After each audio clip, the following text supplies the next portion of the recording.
నాతో మాట్లాడు ప్రభువా అనే అనుదిన వాక్య ధ్యాన కార్యక్రమాలను వింటున్న ప్రతి ప్రియ సహోదరునికి సహోదరికి నా హృదయపూర్వకమైన వందనాలు తెలియజేస్తున్నాను. ఈ వాక్య ధ్యానముల ద్వారా మీరు ఎంతగానో దీవించబడుతున్నారని నేను నమ్ముతూ ఉన్నాను.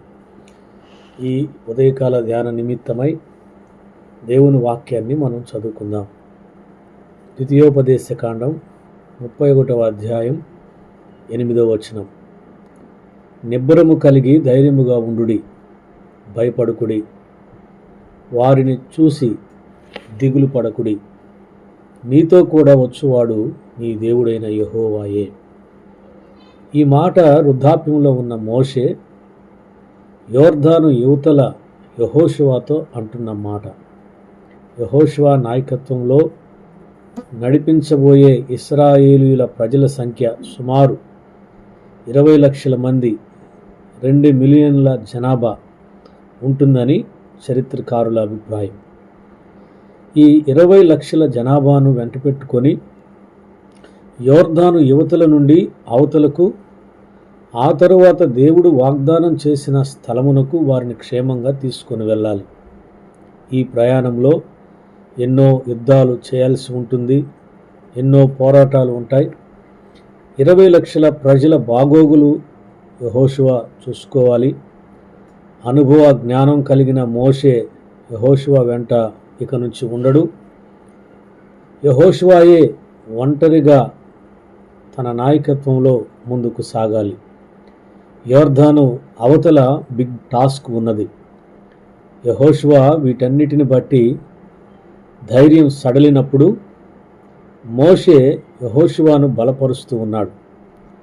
నిబ్బరం కలిగి ఉండు, ధైర్యంగా ఉండు, భయపడకు, దిగులు పడకు అని మోషే సెలవిస్తూ ఉన్నాడు. కొన్నిసార్లు మనం కూడా యెహోషువలాగా భయపడుతూ దిగులు పడుతూ ఉంటాం. కుటుంబాన్ని నడిపించే క్రమంలో చాలా భయపడుతూ ఉంటాం, దిగులు పడుతూ ఉంటాం.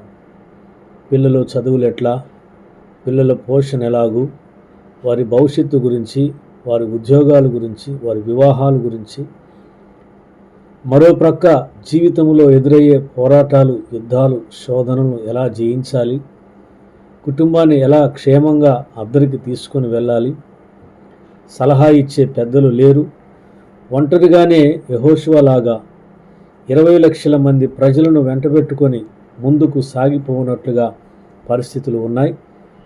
ఎలా నేను ముందుకు సాగగలనా, జయకరముగా నేను నడిపించగలనా, నా పిల్లలు, నా భర్త లేదా నా భార్య నా మాట వింటారా అనే భయం కుటుంబ యజమానికి లేదా కుటుంబ భారం మోయు భార్యకు ఇట్టి భయం లోపల ఉంటూ ఉన్నది. మోషే భయపడుచున్నా, దిగులు పడుచున్నా, ధైర్యం కోల్పోయిన యెహోషువతో నిబ్బరం కలిగి ఉండు అని మోషే యెహోషువతో అంటూ ఉన్నాడు. నిబ్బరం కలిగి ఉండటం అంటే కష్టాలు, సమస్యలు, భయానక పరిస్థితులు ఎదురైనప్పుడు చెలించిపోకుండా మనసును స్థిరముగా ఉంచుకొని ధైర్యంగా ఉండటమే నిబ్బరం. దీనినే మనోనిబ్బరం అని కూడా అంటారు. చాలామంది కుటుంబ జీవితంలో, సంఘ జీవితంలో, సమాజ జీవితంలో సమస్యలను చూసి నిబ్బరాన్ని కోల్పోతూ ఉంటారు. మనసును స్థిరంగా ఉంచుకోలేకపోతూ ఉంటారు. సమస్యలకు, ఎదురయ్యే కష్టాలకు చలించిపోతూ ఉంటారు. అలా చలించిపోయే వారితో, మనసు స్థిరముగా ఉంచుకోలేకపోతున్న వారితో దేవుడు మాట్లాడుచున్నాడు. నిబ్బరము కలిగి ఉండండి, నిబ్బరం కలిగి ఉండండి. నిబ్బరం యొక్క ముఖ్య లక్షణాలు: 1, ధైర్యంగా ఉండటం. ఎలాంటి పరిస్థితులు ఎదురైనా ఆత్మవిశ్వాసం కోల్పోకూడదు. ఆత్మవిశ్వాసంతో ముందుకు సాగిపోవాలి. నిబ్బరములో 2వ లక్షణం స్థిరత్వం. ఆవేశపూరితమైన తొందరపాటు నిర్ణయాలకు లోను కాకుండా ప్రశాంతంగా ఆలోచించటం. నిబ్బరం యొక్క ముఖ్య లక్షణంలో 3వది ఓర్పు. సమస్యలను సహనంతో భరిస్తూ వాటి పరిష్కారం కొరకు ప్రయత్నించటం. నాయకునిగా ప్రజలు నడిపించేవారే కానీ, కుటుంబమును నడిపించేవారే కానీ, సంఘమును నడిపించేవారే కానీ నిబ్బరం కలిగి ఉండాలి. ఆత్మవిశ్వాసమును కోల్పోకూడదు. సమస్య ఎదురైనప్పుడు స్థిరత్వం కలిగి ప్రశాంతంగా ఆలోచించి మంచి నిర్ణయం తీసుకోవాలి. మోషే యెహోషువతో ఇదే అంటున్నాడు. నిబ్బరం కలిగి ఉండు, ధైర్యంగా ఉండు, భయపడకు, దిగులు పడకు. నీ దేవుడైన యెహోవా నీకు ముందుగా దాటిపోయి ఆ జనులను నీ ఎదుట నుండి నశింపచేయును. నీవు ఏ జనమును చూసి, ఏ సమస్యను చూసి నిబ్బరాన్ని కోల్పోతున్నావో నాకు తెలుసు. అయితే నీ దేవుడైన యెహోవా నీకు ముందుగా యోర్దాను దాటిపోయి ఏ జనమును చూసి దిగులు పడుచున్నావో ఆ జనమును నీ ఎదుట నశింపచేయును అని మోషే అంటూ ఉన్నాడు. ప్రియా దేవుని బిడ్డలారా, ఈరోజు నీ సమస్యను చూసి నిబ్బరాన్ని కోల్పోతున్నావా? ఆ సమస్యను నీ ఎదుట నుండి నశింపచేయును. నీ జీవితంలో ఏ పరిస్థితులను చూసి, ఏ కష్టాన్ని చూసి, ఏ సమస్యను చూసి ధైర్యాన్ని కోల్పోతున్నావో, భయపడుతున్నావో, దిగులు పడుతున్నావో దేవుడు నీ ఎదుట దానిని నశింపజేయుచున్నాడు. మోషే యెహోషువతో నీవు వారి దేశమును స్వాధీనపరుచుకుందువు. యెహోషువ ఏ జనమును చూసి, ఏ దేశమును చూసి భయపడుచున్నాడో ఆ దేశమునే, ఆ ప్రజలనే దేవుడు నీకు స్వాస్థ్యముగా ఇవ్వబోతున్నాడు. దేవుడు నీకు స్వాధీనం చేయబోతున్నాడని మోషే చెప్తూ ఉన్నాడు.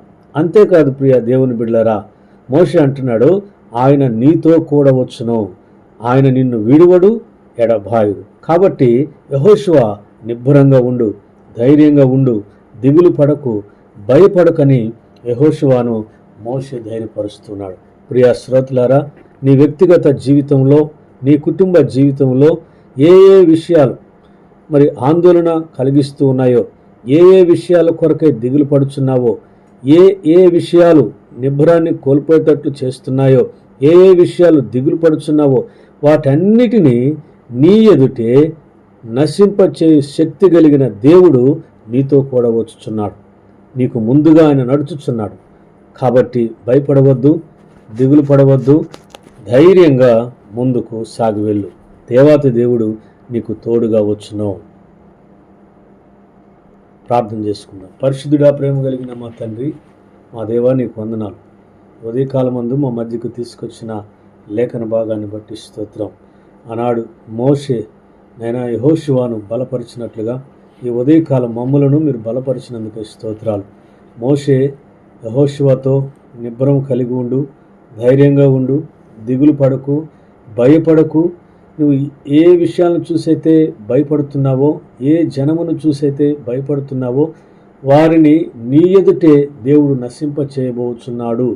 కాబట్టి ధైర్యంగా ఉండని ప్రభా, మరి మోషే ద్వారా యెహోషువను మీరు ఆదరించి బలపరిచినట్లుగా ఈ వాక్యంలో చూస్తున్నాం. ఈ లోకంలో ప్రభా, మా కుటుంబ జీవితాల్లో, వ్యక్తిగత జీవితాల్లో, సంఘ పరిచర్య జీవితాల్లో నాయన ఎదురయ్యే ప్రతి సమస్యలను చూసి మేము చలించిపోతున్నాం. మా మనస్సులో నిలుపలేకపోతూ ఉన్నాము, అధైర్యపడిపోతున్నాం, ఆందోళన చెందుతున్నాం. ఇదిగో ఈ ఉదయకాలమందు నీ వాక్యం ద్వారా మమ్మల్ని కూడా బలపరిచినందుకు స్తోత్రాలు. మేము ఏ విషయాల కొరకై ఆందోళన చెందుతున్నామో ఆ విషయాలన్నిటిలో ప్రభా మా ఎదుటే నీవు నశింపచేసే శక్తి కలిగిన దేవుడిగా ఉన్నందుకై స్తోత్రాలు. మీరు మాతో కూడా వచ్చుచున్నందుకై స్తోత్రాలు చెల్లిస్తున్నాం. ఈ వాక్యం చేత నీ బిడ్డలను బలపరచండి, ఆయన స్థిరపరచండి, నిబ్బరమైన మనస్సును కలుగు చేయండి, ధైర్యం కలిగి ఉండడానికి సహాయం చేయండి. వారి దిగులను, చింతను కొట్టివేయండి. ప్రభా, నీ వాక్యము ద్వారా ఈ సమయంలో ప్రతి ఒక్కరిని మీరు బలపరచమని ఈ సన్నిధిలో ప్రార్థిస్తున్నాం. మా శ్రోతల కుటుంబాలను దీవించి ఆశీర్వదించండి. దేవా, ఈ వాక్యము ద్వారా అనేక మంది ఆదరించబడి, హెచ్చరించబడి, ఈ వాక్యం చేత బలపడుటకు నీ కృపనిమ్మని యేసుక్రీస్తు పరిశుద్ధ నామమును బట్టి ప్రార్థించి అడిగి వేడుకొనుచున్నాను పరమ తండ్రి, ఆమేన్. తండ్రి, కుమార, పరిశుద్ధాత్మ త్రియేక దేవుని దీవెన సదా మనకు తోడై ఉండి నడిపించునుగాక. ఆమేన్. God bless you.